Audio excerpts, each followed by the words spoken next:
We are live.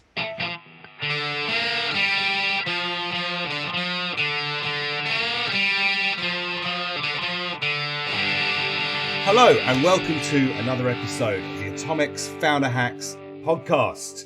Some time where we share something we've seen, something we've read, and something we've learned that's been a source of inspiration to us or the founders that we're working with in a diverse range of businesses. Let me begin by bidding an enormous welcome to Mr. Alex Moore. Hello, an enormous hello back, Benjamin. Why, thank you very much. An equally significant welcome to Anthony Enright. Hello, Ben. Hello, Alex. Hello, both of you. Hello, both. So I believe that, Anthony, you're kicking us off today with something you're seeing in the businesses that you're working with. So please do share.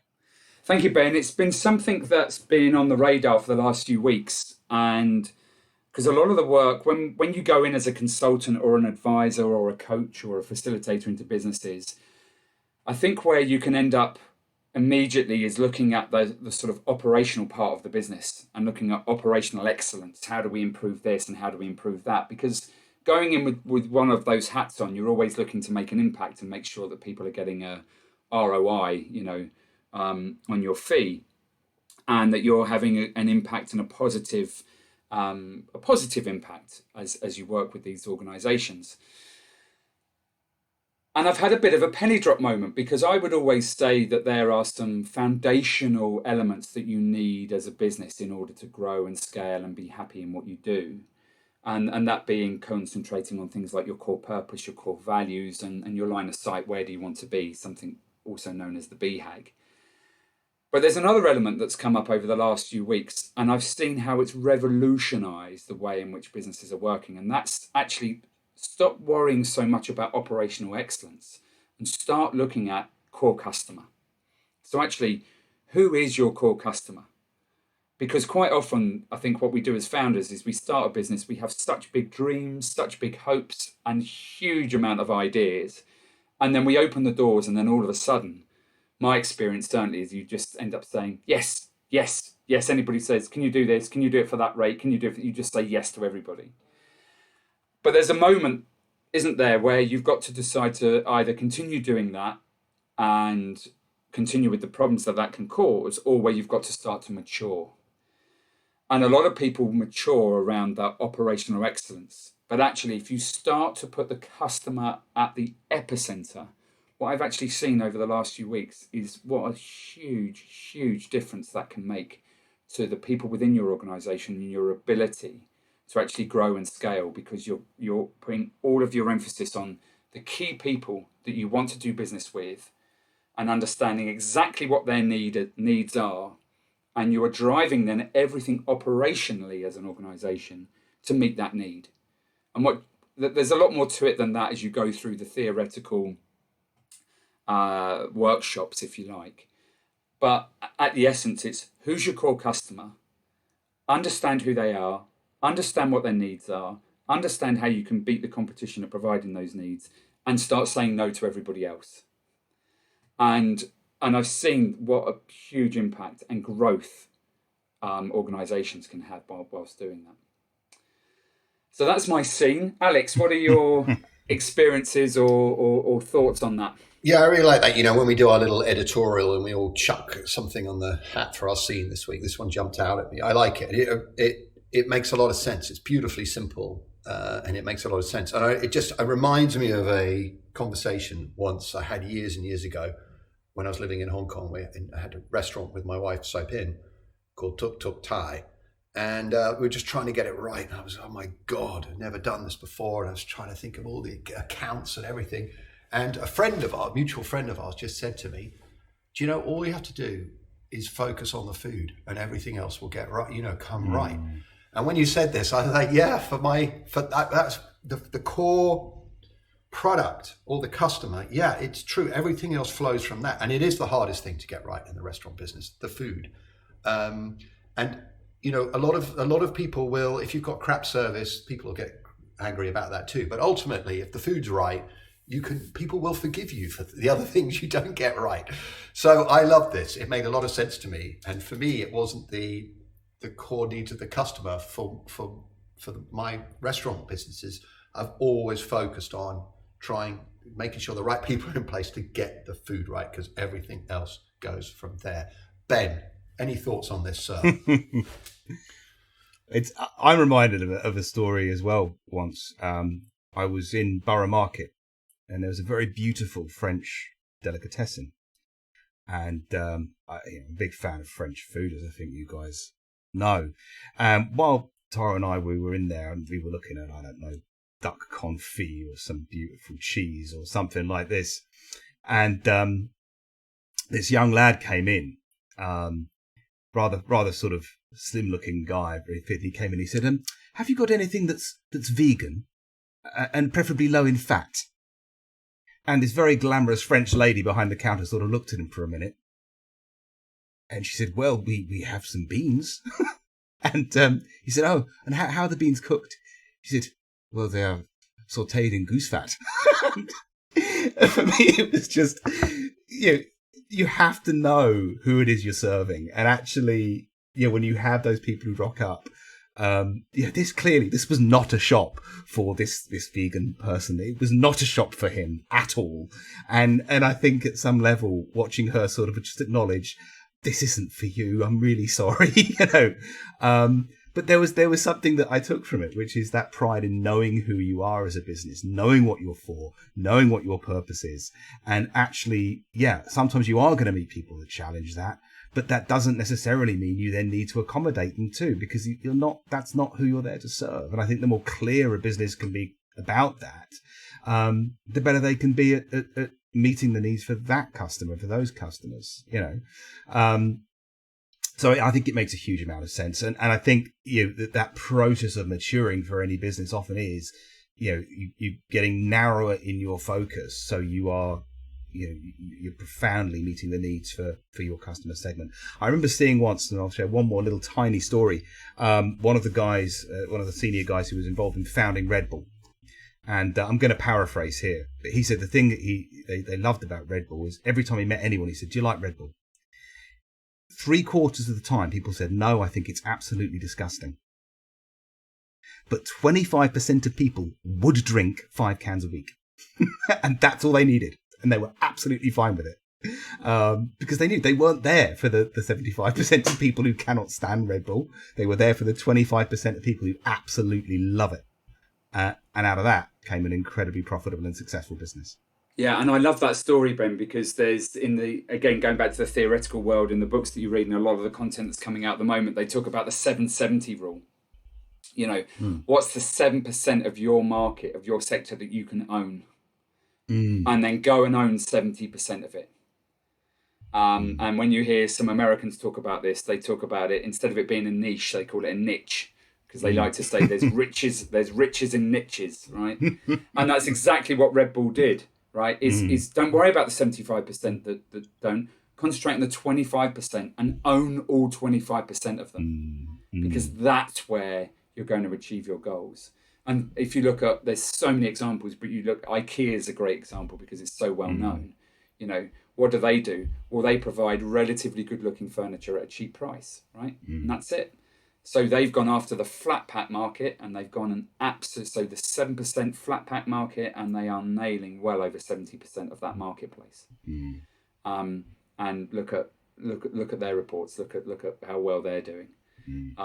So I think that's really good. And so from your perspective, Ben, it's okay to say no, right? You walk into the French delicatessen. I'm sorry, sir, I don't think this is the right place for you. It's okay to say no. Go somewhere else. It's okay to do that. And Alex, from your perspective, focus on the food. Your customer is there for the food. That's their need that you're meeting. So focus on the food, and everything else will follow. I love that. We're now going to move into our red, and Alex, you're going to share with us our red this week. Yeah. So this one relates to a business all three of us are connected to. And it's usually this is where we share a link to, or we talk about an article we've read or a book we're reading. But actually, this is more about when, as a founder, you have to pick up your own manual and do some reading yourself. So just give you a little bit of background without being too specific, because we try and be that way try and be pretty delicate on Founder Hacks. So we hired an advisor to go and look at some pretty heavy duty bit of regulation to see what we can do and can't do in a certain market. And the advisor came back and went, no, can't do it. So what one of us had to do was plow in there and go in and read the legislation, because we had a knowledge of the business that the advisor didn't. So by plowing in and going through some pretty chunky legislation, because we understood our business, what he just told us didn't apply. And I think, the learning from this is sometimes you can't outsource everything. Sometimes you have to go and pick up the manual and do it. And I think that was a real lesson as a founder, that no one will care about your business more than you, and no one will understand your business more than you. And that's something that's, a struggle, and can inhibit its growth over time. Which of you two fine gentlemen would like to comment on this first? Ben, what do you have to say about this? I think it's fascinating. And I do think that part of being a founder sometimes is getting underneath and around what it is that you need to know. And sometimes, going straight to the horse's mouth almost. So if something's being referred to or something has been presented to you as a potential obstacle, I've seen too many founders not be willing to go there, and perhaps a little too quick to write things off.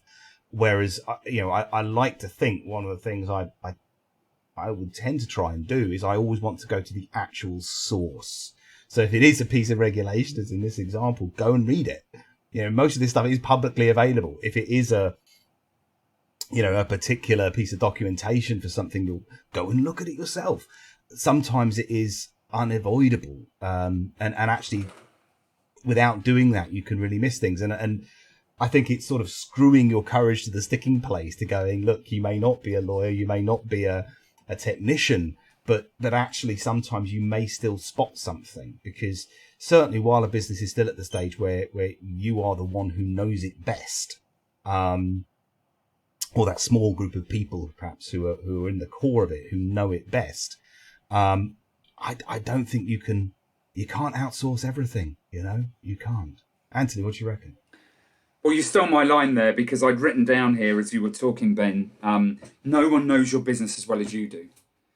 And you just said it there a moment ago. And my own experience of this is I'm not a particular fan of contracts, right? And I'm not a particular fan of legislation and the reading of it, right? I find it laborious. I don't find it incredibly interesting. And then having to write contracts up and those sorts of things is not in my sweet spot, and it takes me way, way longer than it does other individuals. And but I remember, back in the day of running the recruitment business, and legislation is changing so quickly, and looking at making sure that the contracts and what you're doing is up to date, and outsourcing it, because it's just something that I didn't enjoy doing. But actually, I found through that outsourcing process that, do you know what, I just read it back through and thought, this isn't correct, this isn't fit for purpose. And to your point, it was just, I had to take the hard yards and just go, right, okay, I've got to do this, because they won't do it as well as I will do it, because they just don't get it as much as I do. So I completely agree that you just, as much as I say to everybody along the way, if it's not in your sweet spot, outsource it, get somebody else to do it. I'm sorry, as a founder, there are times where you just have to take a deep breath and get it done, because at times they just won't do it as well as you do it. And actually, in a lot of the other work that I do, people come and they ask me questions, and I'll say, no, it's my job to ask you the questions. You've got the answers. As business owners, as executive boards or senior leadership teams within founder-driven entrepreneurial type businesses, actually, believe it or not, you do have the answers. You just need somebody to help you get to that point, and frame those in a particular way. So outsourcing it doesn't always get you there. I can appreciate there's a certain degree of, if I may say, is that sort of founder's arrogance that you need a bit of, right? You need a bit of it. And I remember saying recently to somebody who was advising our company, and he reeled off a very impressive list of accomplishments. And I said, I hugely respect what wonderful accomplishments. But I just say, can we be cautious here? Because if all you've got is a hammer, it maybe everything here looks like a nail, and they may not be. And I think that's where I think it's a really important role for a founder to be the one who, even if sometimes it causes you to be a little bit naive or a little bit, you can probably get away with it. Just follow that curiosity and follow that suspicion, because sometimes you can then crystallize those experts to realize something new because you're looking at it in a different way. I think naivety is a great power for founders, in truth. Yeah, and I tend to find you actually educating them. They're getting more out of it than you are, right? Because they're learning a heck of a lot from you, because you're actually giving them that insight. The power of the naive question. I didn't realize it was impossible, so I did it. I like it. Well, is that a good moment to move over to the learned, gentlemen? Yeah, we can do. It's over to you, isn't it, Ben? I think it is. Back in my sweet spot in terms of our learn. Although this learn is a bit different. This learn is quite specific because it's an example of something that I saw this week, which I just really sort of impressed me in many ways. And it was a story about a founder in a business who actually connected to what's going on in the world right now, the pandemic, had a series of really quite nasty personal tragedies, a bereavement, and then a requirement to have to self-isolate. Very, very difficult times. And what he did, which I thought was wonderful, is he just wrote to his team and said, guys, these things have happened to me. And as much as I want to be your leader and I want to lead this business, I thought I could soldier through this, but I've realized actually that I can't do that this time. And actually I need some time out because I'm a human. And for me, I thought that was something so powerful, because actually a lot of people don't do that. I've seen a lot of founders who don't do that, who will, and it's probably subconscious and it comes from a good place, but will consistently sort of almost pretend that they are unassailable, invulnerable, and they just keep going all the time. I think it's a natural characteristic for most founders, actually, that they are people who will just soldier on and keep going. But actually, do you know what? Sometimes it can be so powerful to not, and to concede of some vulnerability, and to remind your team that, we're actually all human beings, and sometimes, things do get on top of us. And if we are strong enough to own that, to share that, and to acknowledge we need to be recharged, you're setting a far better example for your business. So, But listen, Anthony, come on in. What do you think? Thanks, Ben. When we were doing our editorial on this, you sort of gave a little bit of, you read out a little bit about what was said. And I think one of the lines in it was, "I'm sorry, I can't be your leader right now." And actually, in hearing that quite emotive and emotional story, I think actually by going to your team and saying that you're in that situation, I think that absolutely is being a leader. Right, it's showing your vulnerability. It's showing your human side, and so I absolutely think it's a fantastic leadership trait to be able to turn around and say, "I'm sorry, I just either I can't fix this, or I can't do this right now, and these are the reasons why." And I'd really like to think that his team have read that, probably connected with it in some way, shape or form, and are now probably, I guess, working their absolute backsides off to do everything they can to ensure that leader, when they're able to come back to the business, is that they've actually probably done a better job than they normally would do, because they're really highly motivated now to make sure they go, "No, we've got your back. You've shown us that element, and you've shown us that leadership. And we want you to know that we've got your back, and that this is going to be all right." And fascinating how that can have such a great impact. I remember quite a long time ago, being in a situation where, we were in the middle of a recession, business had fallen off a cliff, I'd kept it all to myself, we were losing money as an organization. And then somebody somewhere just said, why on earth haven't you told your team? They think everything's fine. And the day I told the team and opened up and said, and I kind of went too far. I told them absolutely everything, how much we were in the hole for, thinking they would all leave, thinking they would just resign immediately and go, I'm going to get off this boat before it sinks. But the actual opposite happened. They all said, great, okay, all right, that's how much we're in the hole for. That's our problem. Right, how are we going to fix this? What are we going to do? And that was such an empowering moment, such a penny drop moment for me to go, wow. And so we sat down. I think it was a Friday, I told them. We said we come back on Monday. We all sat down. I was so energized. We put a plan in place and we absolutely smashed it and turned the business around just by showing that vulnerability, being honest. Alex, what do you reckon? You experienced this yourself?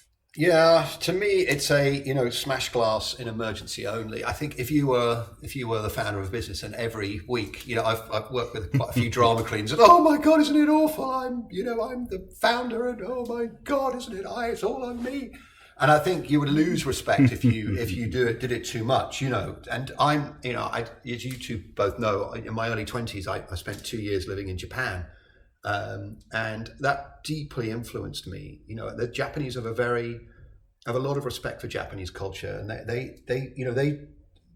the core there is that the display of emotion shows weakness, and I have a lot of respect for that. There's a lot of being the boss and keeping it together and being tough. And the Japanese have an expression, gaman. Gaman means endure. So when your friend's having a hard time, you don't say, oh, is it all right? Let's talk about it. A friend will say to another friend, gaman, which means sort of shut up, endure, and be tough. And I love that. So sometimes for me as a founder, sometimes you have to gaman and be tough. And then sometimes, and it is, I think it is a break glass in emergency only to then, show some vulnerability to go, guys, I can't do it. I can't do it at the moment. I'm really about to lose it. Can be very, very powerful. So that's them. There's me thoughts, guys. Anthony. I like that. Go on. Interesting. I think. I mean, it's interesting to hear you say that, Alex. And I mean, I just don't know. I'm not sure I agree. I think we live in a world now where mental health is such a huge issue, and as leaders, we have to, we have a duty of care to people that we employ. And I just don't know whether saying that to them is gonna be the right thing at the moment. Where they may actually need an arm around the shoulder. Ben, what do you think? I think the two are actually the same thing in truth, because I think it's a question of your intention. I think sometimes by sharing that vulnerability, it is in order so that you can play that role. It's looking after yourself. It's ensuring that you're in that position to provide that strength for the team you're leading, in a sustainable way. And I do respect the gaman. I equally respect that knowing ourselves well enough to know when we are doing ourselves harm in maintaining that, and perhaps harming others who are not as strong as we are. I think we can achieve a balance between the two, and it's two sides of the same coin. But gentlemen, I'm afraid we are at time. Another fascinating conversation, I'm sure, another that could have continued for far longer than the 25 minutes we give ourselves. But look, to sum up, can we put the customer at the heart? And along the way, read the manual when we need to, trust our own naivety to do the impossible. And ultimately, can we appropriately share that vulnerability and honesty? Perhaps if we regard ourselves as human, we give our team permission to do that too, and we can build our businesses for the long term and stay sustainable in what we're doing. So, on that note, it remains to say an enormous thank you, as ever, to Mr. Anthony Enright. Thank you, Ben. Thank you, Alex. And thank you to everyone for listening. And a properly huge thank you to Alex Moore. Thanks all. Always a pleasure, gentlemen. If you have been inspired by anything you've heard today, if you agree, if you disagree, even better, please do let us know. Drop us a note at hello@atomics.co.uk. We'd love to share your stories alongside these others, so be a source of inspiration to founders everywhere. I've been Ben Thomas. This has been Founder Hacks, and thank you very much indeed for listening.